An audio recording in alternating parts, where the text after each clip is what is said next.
One thing that caught my attention today and upset me to no small measure is is a statement that I read made by Vice President Kamala Harris, in which the statement was, at the same time, I want to be clear to the folks in the region who are thinking about making the dangerous trek to the United States, Mexico border, do not come, do not come.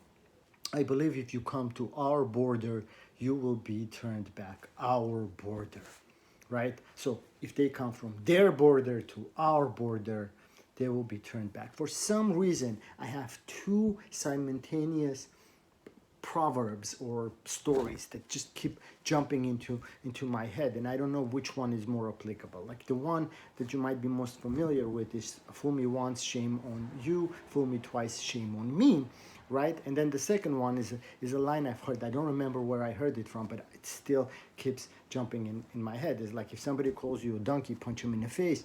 If somebody calls you donkey, if another person calls you a donkey, then maybe you should go into mirror and go home and take a good look at the mirror. And if the third person calls you a donkey, it's time to shop for a saddle, right? Like, so these two sayings are constantly fighting within myself, and I have no idea why, other than this realization. Okay, so I know maybe you're not familiar with it, but and the names might not mean anything. So throughout the early 1950s, there was a dictatorship, right, in Guatemala, which we put in place, Jorge Ubico. And Guatemalan people rose up democratically rose up and outvoted and put Jacobo Arbenz, if I remember correctly.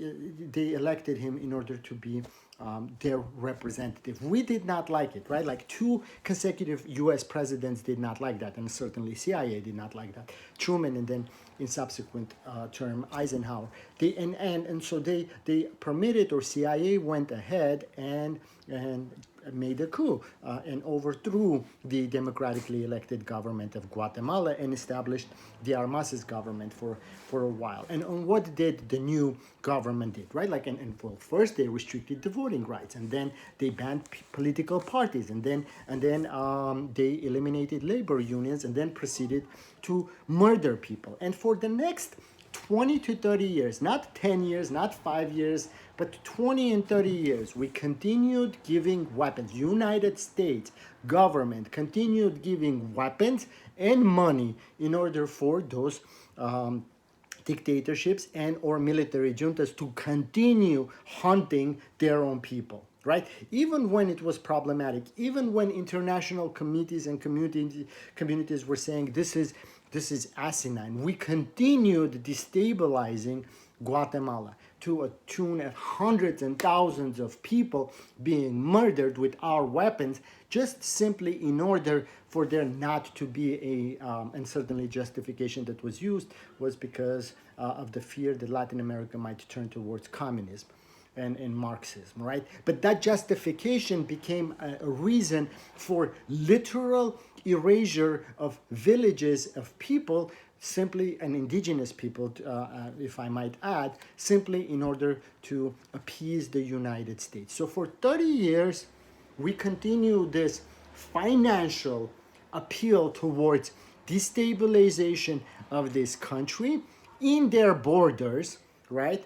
And avoiding them to even have a semblance of being able to have a democratically elected government, and destabilizing anything and everything that we can in order to keep the control over it. But today, in 2021, we look back, we visit that country, and we say that our border is not your border, and your border should be your border, and don't come to our border. And the only thing that I want to say is shame on you.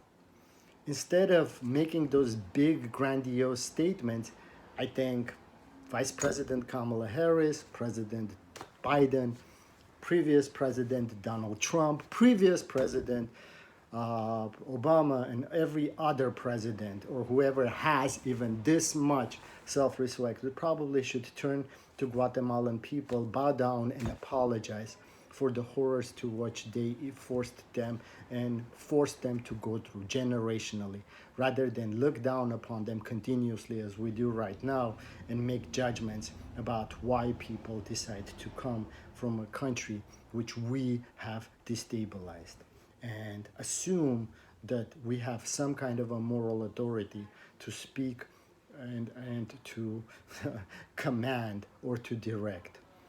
And I think there is a massive problem with that. And that's why I cannot figure out whether I am upset because it's repeatedly being called something by the United States, or because believe that somehow United States in this particular instance is going to be or going to act in a helpful manner towards refugees.